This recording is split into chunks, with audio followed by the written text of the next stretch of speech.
अच्छा जी। तो आज हम पढ़ने वाले हैं कि हम डायरेक्ट डायोड हैं, उनको किस तरीके से यूटिलाइज़ कर सकते हैं या उनका बेसिक पर्पस जो है वो क्या होता है।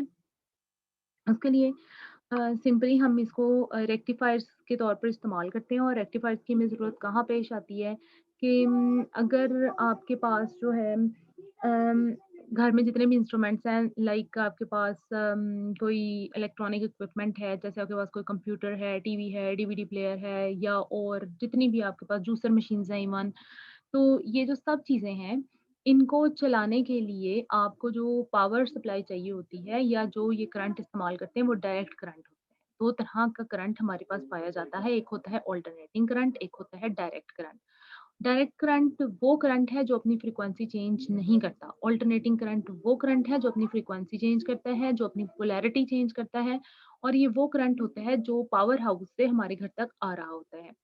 फिर आपने ट्रांसफ़ॉर्मर के बारे में सुना होता है। ट्रांसफ़ॉर्मर एक ऐसा इंस्ट्रूमेंट या डिवाइस है जो कि पावर लेवल को या वोल्टेज लेवल को अप या डाउन कर सकता है। और क्योंकि हमारे पास अल्टरनेटिंग करंट आ रहा होता है तो फिर हम उसको स्टेप अप या स्टेप डाउन करके तो इस्तेमाल करते हैं। एक ख़ास फ्रीक्वेंसी लिमिट तक घरों में जो आप करंट इस्तेमाल करते हैं उसकी कुछ भी फ्रीक्वेंसी हो सकती है, जो बाहर से आ रहा होता है वो 50 या 60 हर्ट्ज़ के बराबर उसकी फ्रीक्वेंसी होती है। अब मुख्तलिफ इंस्ट्रूमेंट्स में डायरेक्ट करंट क्योंकि इस्तेमाल हो रहा है, तो इसका मतलब है कि हमें अल्टरनेटिंग करंट को पहले डायरेक्ट करंट में कन्वर्ट करना पड़ता है।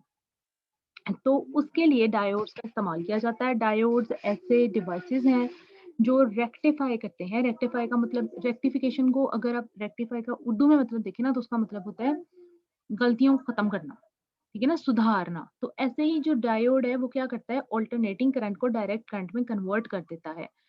तो डायोड के ज़रिए रेक्टिफ़िकेशन पॉसिबल है। अब डायोड्स जो हैं 2 तरीके से रेक्टिफ़िकेशन कर सकते हैं, हाफ वेव रेक्टिफ़िकेशन भी हो सकती है, फुल वेव रेक्टिफ़िकेशन भी हो सकती है। वो हम देखेंगे कि किस तरीके से इसको रेक्टिफ़ायर के तौर पर इस्तेमाल किया जा सकता है। बेसिकली हमारा पर्पस क्या है? अल्टरनेटिंग करंट वोल्टेज को डायरेक्ट करंट वोल्टेज में कन्वर्ट करना।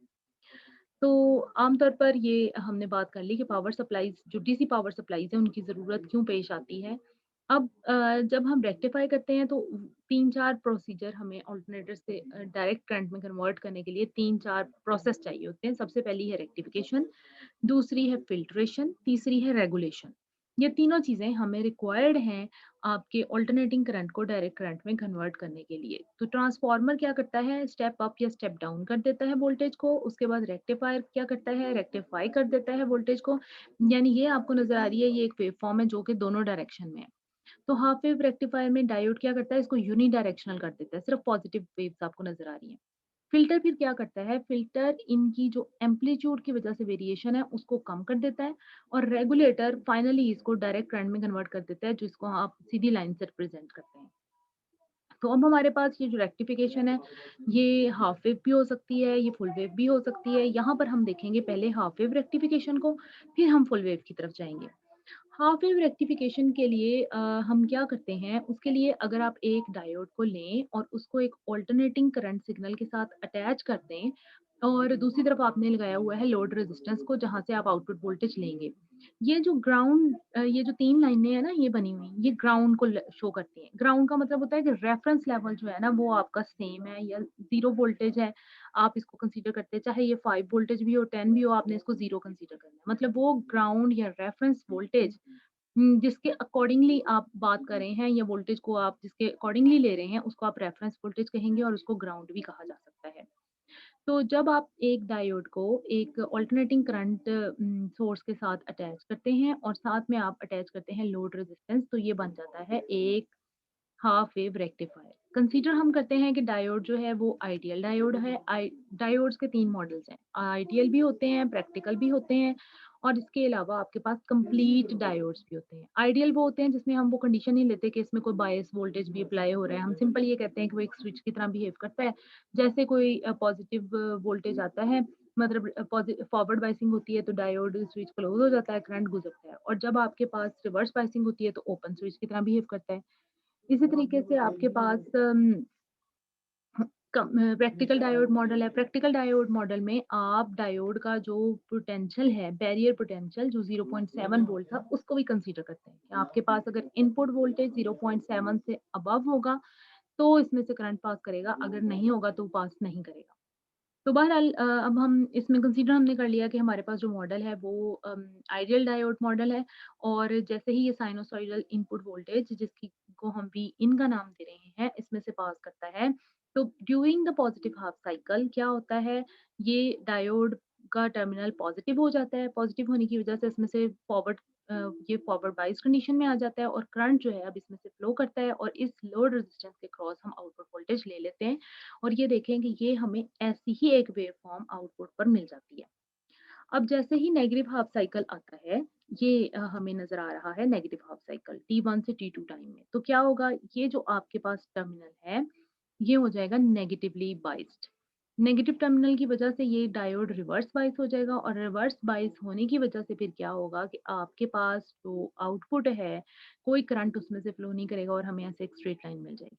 उसके बाद जैसे ही अगला सिग्नल आएगा, फिर पॉजिटिव हाफ साइकिल में वो फॉरवर्ड बाइस हो जाएगा, और आपके पास अगेन एक पॉजिटिव वेव फॉर्म आएगी, और फिर नेगेटिव हाफ साइकिल में एक ऐसे ये लाइन आ जाएगी स्ट्रेट। तो इस तरीके का एक सिग्नल जो है आपको नजर आएगा, जिसमें सिर्फ और सिर्फ पॉजिटिव हाफ साइकिल्स आपको नजर आ रहे हैं, यानी करंट यूनिडायरेक्शनल हो गया। पहले आपके पास करंट पॉजिटिव टर्मिनल साइड पर भी जा रहा था, नेगेटिव साइड पे भी जा रहा था, लेकिन अब आप ये देख रहे हैं सिर्फ पॉजिटिव साइड पर करंट जो है वो चल रहा है, ऑल्दो कि उसके दरमियान में डिफरेंस भी है। तो आप इस तरह का जो आपको आउटपुट मिलती है, उसको कहते हैं पल्सेटिंग डीसी।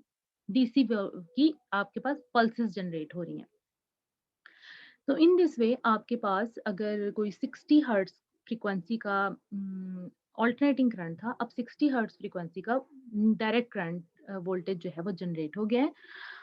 अब अगर हम इसकी एवरेज लेना चाहें तो हम क्या करेंगे, हम पहले देखेंगे कि इसका पीक वोल्टेज कितना है। पीक वोल्टेज क्या होता है कि आप ये मेन लाइन से लेके ना, तो ये जो मैक्सिमम एम्पलीट्यूड है यहाँ तक का देख लेते हैं टोटल वोल्टेज कितना है, वो पीक वोल्टेज होता है। पीक वोल्टेज को हम डिवाइड करेंगे पाई से। पाई से हम क्यों करेंगे, क्योंकि ये 0 से लेके T2 तक हमारे पास जो एंगल्स है ना, वो 360 हैं। तो आप इसको पाई से डिवाइड कर देंगे, और सॉरी 2 पाई है, तो 2 पाई से डिवाइड करेंगे इसको, तो आपके पास एक एवरेज वोल्टेज आ जाएगा। फिर हम उसके अकॉर्डिंगली जो वोल्टेज भी हमारे पास निकलेगा, हम उस वोल्टेज की ऐसे एक स्ट्रेट लाइन ड्रॉ कर देंगे, तो वो हमारे पास एवरेज वोल्टेज होगा, जो कि ये डायरेक्ट करंट हमारे पास बना है उसका आउटपुट वोल्टेज का। तो ये देखें वही बात इन्होंने की हुई है कि हम जब ये करते हैं, तो ये हमारे पास पीक वोल्टेज डिवाइडेड बाय हम पाई करते हैं। एक वेव के लिए इसके लिए आउटपुट के लिए हमें वीपी पाई करना पड़ेगा, और इसका मतलब है कि 31.8% जो है ना हमारे पास अब वो आया है वोल्टेज, जो जनरेट हुआ है। अब अगर बैरियर पोटेंशियल का इफेक्ट इस पर देखा जाए, तो हमने कहा था कि जब हमारे पास प्रैक्टिकल मॉडल होता है, तो उसमें बैरियर पोटेंशियल 0.7 वोल्ट होता है इन टर्म्स ऑफ सिलिकॉन। तो अब जब ये आपके पास वोल्टेज आएगा ना, तो शुरू में जब ये 0 होगा, 0.1 होगा, 0.2 होगा, तब तक आपके पास कोई आउटपुट वोल्टेज नहीं आएगा, क्योंकि तब तक ये जो डायोड है वो फॉरवर्ड बाइस नहीं होगा। जैसे ही ये 0.7 से अबव होगा इनपुट वोल्टेज, तो साथ ही ये फॉरवर्ड बाइस हो जाएगा, और उसके बाद आपको ऐसे एक इसकी आउटपुट मिलना शुरू हो जाएगी। और फिर जब नेगेटिव टर्मिनल आएगा, तो फिर ये आपके पास एक स्ट्रेट लाइन इस तरह से आ जाएगी, और ऐसे ही आपके पास पल्सेटिंग जो डीसी है वो आपको मिलना शुरू हो गया है। अब जो आउटपुट वोल्टेज है, ये हमें पता है कि हमें इनपुट वोल्टेज में से 0.7 वोल्ट को माइनस करेंगे, तो वो हमारे पास आउटपुट वोल्टेज आया है। 0.7 को माइनस करने की रीजन क्या है, ये वो बैरियर पोटेंशियल है जो यहाँ डायोड के पास मौजूद है, और इससे कम वोल्टेज जब तक इनपुट वोल्टेज था, तो कोई इसमें से करंट नहीं गुजरा था। जैसे ही 0.7 से हमारे पास वोल्टेज ज़्यादा हुआ है, तो करंट गुजरना शुरू हो गया है।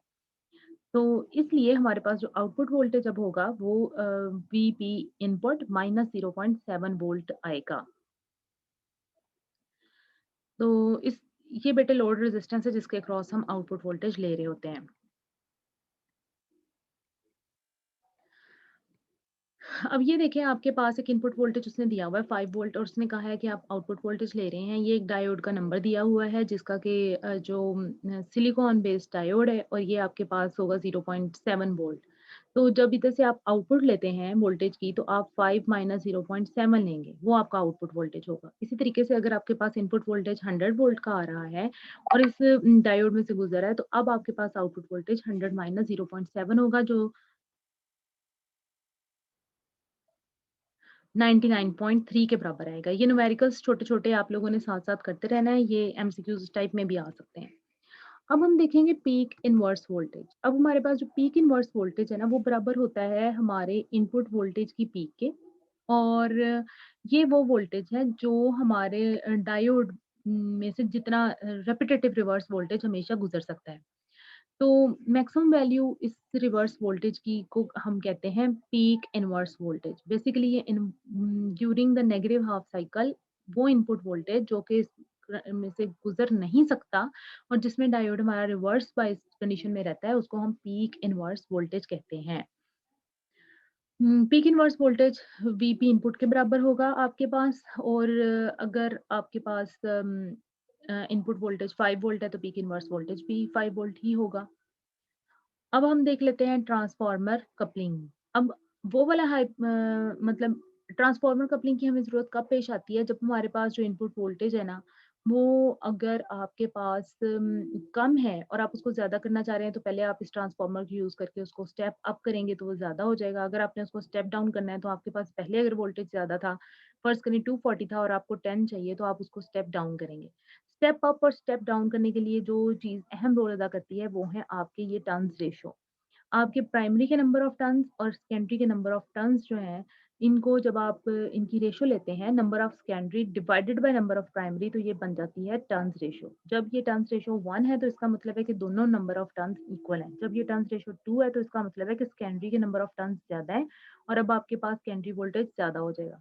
जब ये नंबर ऑफ टर्न्स सेकेंडरी के कम हैं, तो फिर आपके पास ये कम हो जाएगा वोल्टेज, क्योंकि turns ratio 1 divided by something fraction में आ जाएगी। तो उस सूरत में आपके पास सेकेंडरी वोल्टेज कम हो जाएगा।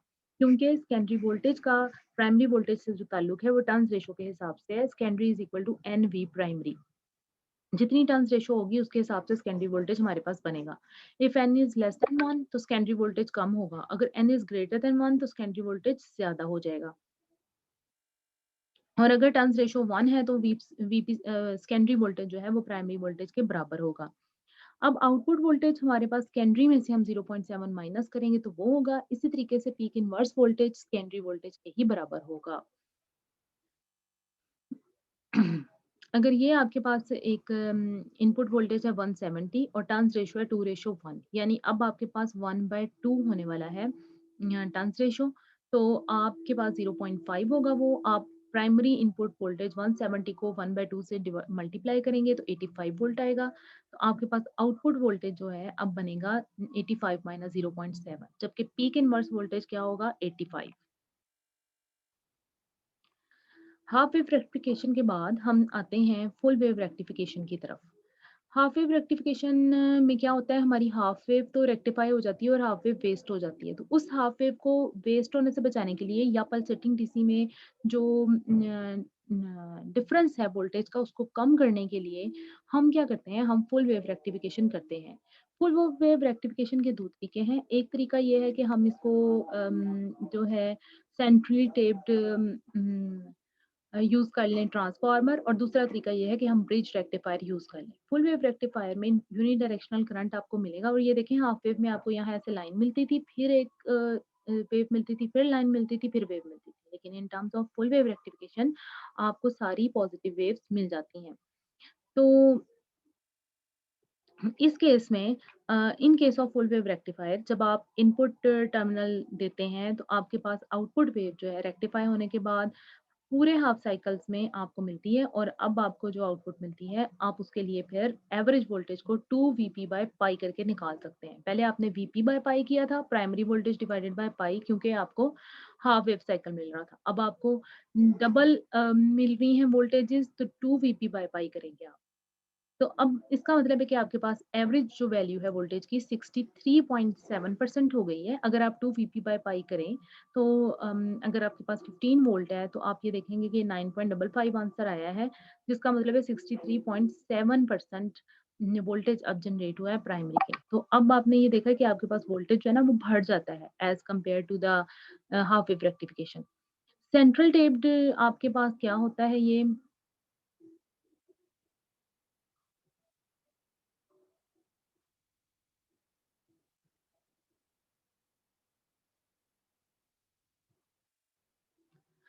Central tapped full wave rectifier operation में क्या होता है कि आप एक ये ट्रांसफार्मर इस्तेमाल करते हैं जो सेंट्रली टेप्ड होता है। अब सेंट्रली टेप्ड ट्रांसफार्मर का पर्पस क्या है?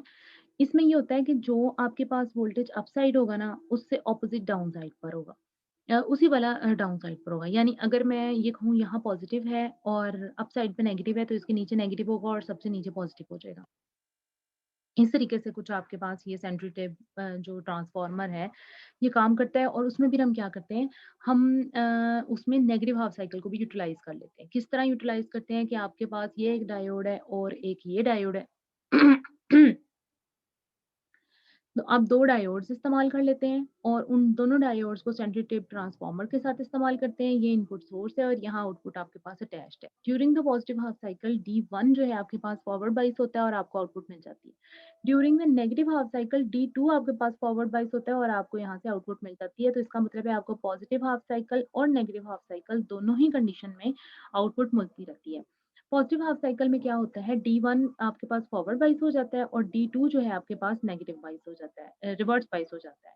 नेगेटिव हाफ साइकिल में क्या होता है D1 रिवर्स बाइस हो जाता है और D2 फॉरवर्ड बाइस हो जाता है। इन दिस वे आपके पास फुल वेव रेक्टिफिकेशन हो जाती है यानी आपको एंड पर जो डीसी वोल्टेज मिलता है वो दोनों पॉजिटिव और नेगेटिव दोनों हाफ्स के लिए होता है। अब ये देखें कि इसमें होता क्या है कि आपके पास जब यहाँ पर पॉजिटिव आपको मिलता है पॉजिटिव हाफ साइकिल के दौरान यहाँ जब आपको पॉजिटिव मिलता है तो ऊपर वाला पोर्शन पॉजिटिव है और यहाँ पर ये ग्राउंड के तौर पर एक्ट करता है तो ये नेगेटिव हो जाता है और इस जो आपका यहाँ पर वोल्टेज होता है वही इसके डाउन साइड पर होता है यानी यहाँ पर आपके पास पॉजिटिव और ये डायोड नेगेटिव हो जाएगा तो ये रिवर्स बाइस कंडीशन है और ये फॉरवर्ड बाइस है ग्रीन में। इसमें से करंट फ्लो करेगा लोड के थ्रू आपको मिलेगा और आप आउटपुट ले during the negative half cycle क्या होता है कि आपके पास यहाँ पर नेगेटिव वोल्टेज अप्लाई होता है तो ये रिवर्स बाइस हो जाता है और नीचे वाले डायोड पर पॉजिटिव हो जाता है तो इस वजह से आपको ये फॉरवर्ड बाइस हो जाता है और फॉरवर्ड बाइस होने के बाद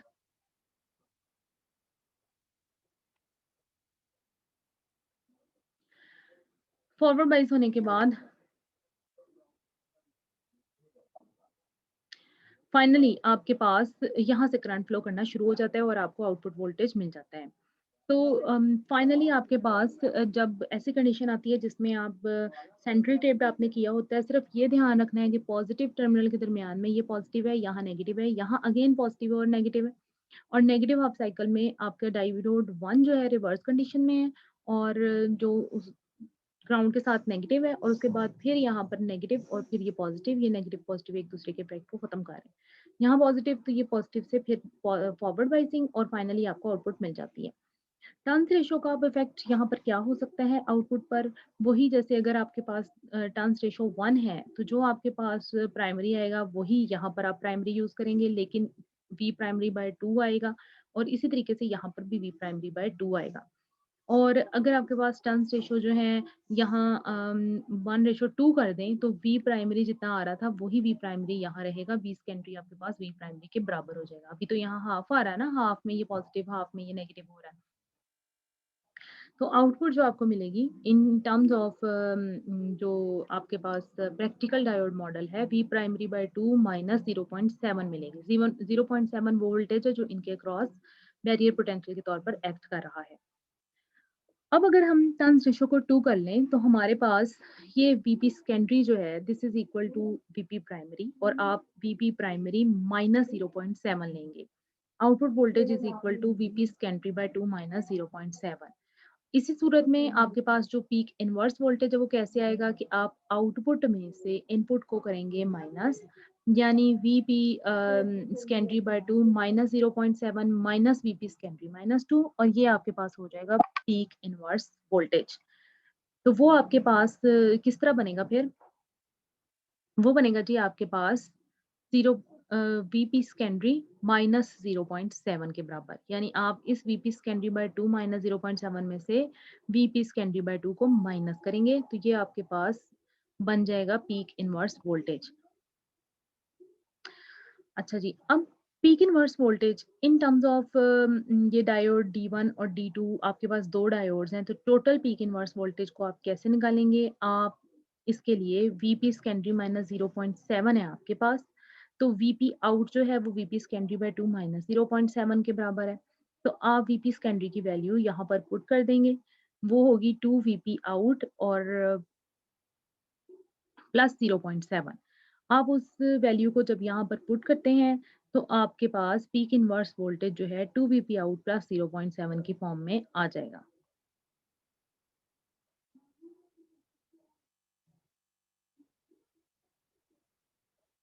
हुँ। क्योंकि आप इसको 2 से मल्टीप्लाई कर देते हैं दोनों साइड पर, तो 2 Vp out is equal to Vp secondary minus 1.4 आ जाता है। जब दूसरी तरफ लेके जाते हैं तो Vp secondary is equal to 2 Vp out plus 1.4 होगा। आप Vp सेकेंडरी की वैल्यू को यहाँ पर जब पुट करेंगे तो आपके पास बनेगा जी 2 Vp आउट प्लस 1.4 माइनस 0.7, तो this becomes 2 Vp out plus 0.7 in terms of full wave rectification. आपके पास ये आ जाएगा। अब ये हमारे पास एक न्यूमेरिकल है जिसमें उसने कहा है कि ये आपके पास 100 वोल्ट का इनपुट वोल्टेज है, टर्न्स रेशियो 2:1 है और ये 2 डायोड्स दिए हुए हैं और लोड रेजिस्टेंस 10 किलो ओम है। तो आप पहले तो वीपी सेकेंडरी निकालेंगे, वो आपके पास कैसे आएगा 1 डिवाइडेड बाय 2 इंटू 100 50 वोल्ट। तो अब आपके पास इस केस में peak inverse voltage 2 VP out और प्लस 0.7 वोल्ट आएगा, यानी आप पहले आउटपुट वोल्टेज निकालेंगे। आउटपुट वोल्टेज जो है आपके पास वो बराबर है वीपी सेकेंडरी माइनस 0.7 जो कि है 24.3। आप 2 वीपी आउट प्लस 0.7 लेंगे और वो आपके पास बनेगा 2 इंटू 24.3 प्लस 0.7 49.3 वोल्ट।